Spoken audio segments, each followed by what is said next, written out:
ઋષિમુનિઓ હજારો વર્ષ સુધી તપ કરતા, તો એ તપ કરવાથી ભગવાનની પ્રસન્નતા થાય. હવે તપની અંદર વ્રત ઉપવાસ પણ કહેલા છે. એકાદશી, જન્માષ્ટમી ઇત્યાદિક જે વ્રત ઉપવાસ કરવા એને તપ કહેલું છે. પણ હવે પ્રસંગ છે જ, તો સાથે સાથે આપણે એકાદશીના વ્રત વિધાનની કથા પણ ભગવાન શ્રીહરિએ સત્સંગી જીવનમાં કહેલી છે, એને આપણે આ તપની અંદર જ સમજી લેશું. ભગવાન સ્વામિનારાયણ પોતાને આશ્રિત ભક્તજનોને કહે છે, પ્રબોધન્ય ભિદાસ્વસ્તિ તિથિરેકાદશી જનાઃ વ્રતમ તસ્યા પ્રકર્તવ્યમ સર્વૈરેવ મદાશ્રિતૈઃ સર્વૈરેવ મદાશ્રિતૈઃ. ભગવાન શ્રીહરિ કહે છે કે હે સંતો ભક્તો, એકાદશીનું વ્રત છે ને એ અમારે આશ્રિત ભક્તજનોએ અવશ્ય કરવું, અને એ પણ ભક્તિ ભાવપૂર્વક કરવું, શ્રદ્ધાએ યુક્ત થઈને કરવું. શિક્ષાપત્રીમાં પણ શ્રીજી મહારાજે આદેશ કર્યો છે. શું કહ્યું? અમારે આશ્રિત જે ભક્તજનો એમણે એકાદશીનું વ્રત તો અવશ્યપણે કરવું જ, આવી શ્રીજી મહારાજે શિક્ષાપત્રીમાં આજ્ઞા કરી છે. એકાદશી નામ સર્વેશામ કર્તવ્યમ વ્રત માદરાત. સર્વે એકાદશીનું વ્રત છે ને આદરપૂર્વક કરો. ભગવાન શ્રીહરિ બતાવે છે કે જે માણસ એકાદશીનો ઉપવાસ નથી કરતો એ રૌરવ નામના નરકમાં પડે છે. અને એ રૌરવ નામનો નરક કેવું છે? ગાઢ અંધકારથી યુક્તો અંધારિયું ઘોર નરકનો કુંડ છે એ રૌરવ. એની અંદર પડે છે. યાની કાની ચ પાપાની બ્રહ્મ હત્યા સમાની ચ અન્નમાશ્રિત્ય તિષ્ઠંતી સંપ્રાપ્તે હરિવાસરે. હરિવાસર એટલે એકાદશીનો દિવસ, એ હરિનો દિવસ છે. તો એકાદશીના દિવસે શું થાય? આ જગતની અંદર જેટલા કંઈ પાપ થાય, નાનું મોટું પાપ બ્રહ્મ હત્યાની સમાન, અરે પંચ મહાપાપ એનાથી નાનું કે મોટું ગમે એવું પાપ હોય, પણ એકાદશીના દિવસે આ બધુંય પાપ છે ને એ અન્નમ આશ્રિત્ય તિષ્ઠંતી. એકાદશીને દિવસે આ બધુંય પાપ અનાજનો આશ્રય કરીને બેસે છે. એટલે કે અનાજ ઉપર બેસી જાય. પછી જે માણસ એકાદશીને દિવસે અનાજ જમે એને આ બધું પાપ લાગે.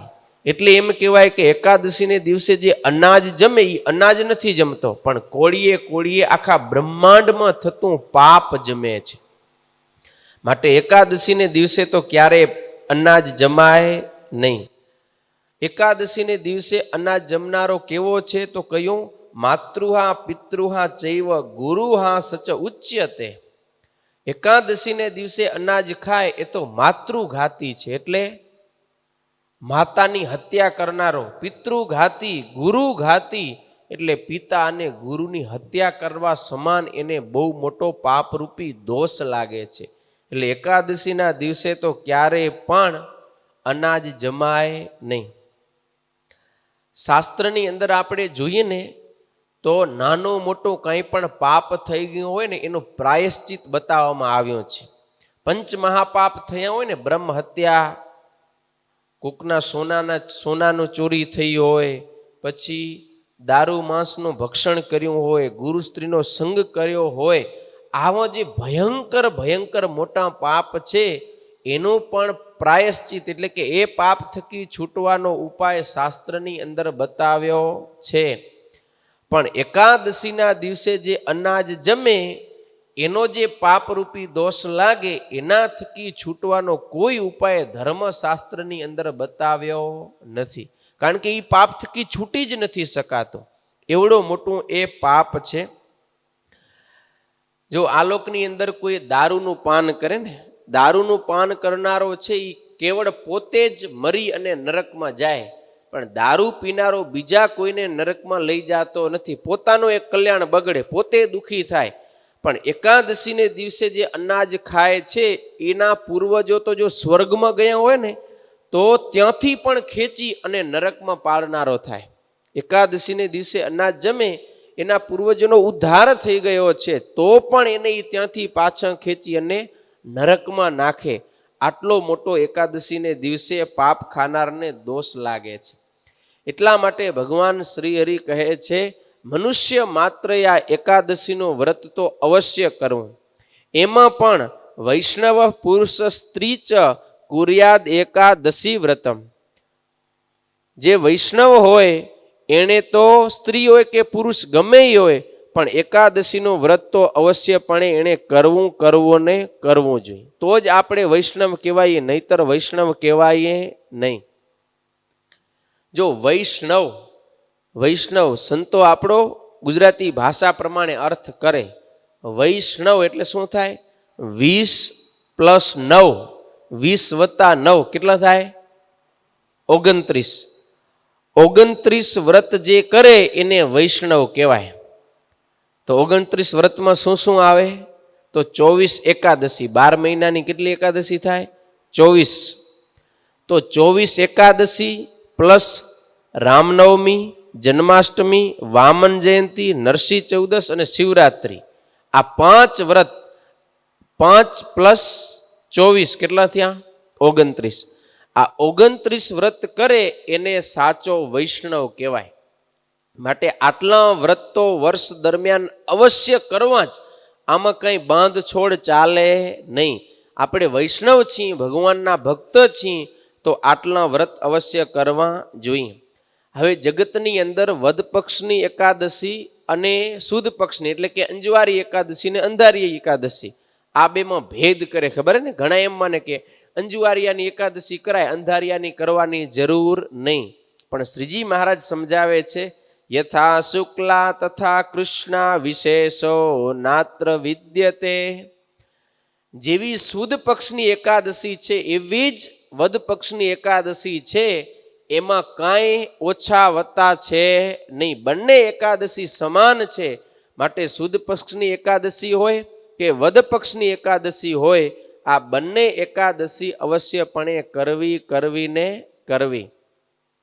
એમાં 8 વર્ષથી ઉપરનો અને 80 વર્ષ સુધીનો થાય ત્યાં સુધી બધાય મનુષ્ય, ચાહે બ્રહ્મચારી હોય, ગ્રહસ્થ હોય, વાનપ્રસ્થ હોય કે સંન્યાસી હોય, સધવા હોય કે વિધવા નારી હોય, બધાને આ બંને પક્ષની એકાદશીનું વ્રત તો અવશ્ય કરવું ને કરવું.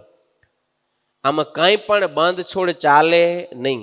પણ 8 વર્ષથી નીચેનો હોય અને 80 વર્ષ થઈ ગયા હોય, એ કદાચ પોતાની અશક્તિને કારણે એકાદશીનું વ્રત ન કરે તો એને કાંઈ દોષ લાગતો નથી. એને શાસ્ત્રકારોએ છૂટ આપી છે. કારણ કે બાળક અને અતિ વૃદ્ધ એને આ નિયમ લાગુ પડતો નથી. તો બાળક ક્યાં સુધી કહેવાય? 8 વર્ષનો થાય ત્યાં સુધી. અને વૃદ્ધ ક્યારે કહેવાય? 80 વર્ષનો થયા પછી. અને પછી ભૂખ લાગે એટલે 18 વર્ષનો ગગો એ બાળક બની જાય તો એ હાલે નહીં. સમજ્યા ને? અને હજી 80 વર્ષ ન થયો ને 60 વર્ષ થયો હોય તો અમે તો ગેઢા, અમને તો આજે ખાવા ખપે એમ પછી ઘેઢો 60 વર્ષે થઈ જાય તો એ હાલે નહીં. એની પણ અવસ્થાનું બતાવી દીધું પ્રમાણ કે 8 વર્ષ સુધી બાળક કહેવાય. 8 વર્ષ થઈ જાય પછી એ બાળકમાં આવતો નથી. અને ઘેઢો ક્યારે થાય? 80 વર્ષ થાય ત્યાં સુધી. ત્યાં સુધી એને વ્રત કરવું જ. તો આવી રીતે બધાણે એકાદશીનું વ્રત અવશ્ય કરવું. જો એકાદશીના દિવસે અનાજ જમવામાં આવે તો કરેલો તમામ સુકૃત નાશ પામી જાય. જેટલું કંઈ સત્કર્મ કર્યું હોય, પુણ્યકર્મ કર્યું હોય, એકાદશીને દિવસે જો અનાજ ખાય તો એ બધોય નાશ પામી જાય. માટે ક્યારેય પણ એકાદશીને દિવસે અનાજ જમવું જોઈએ નહીં.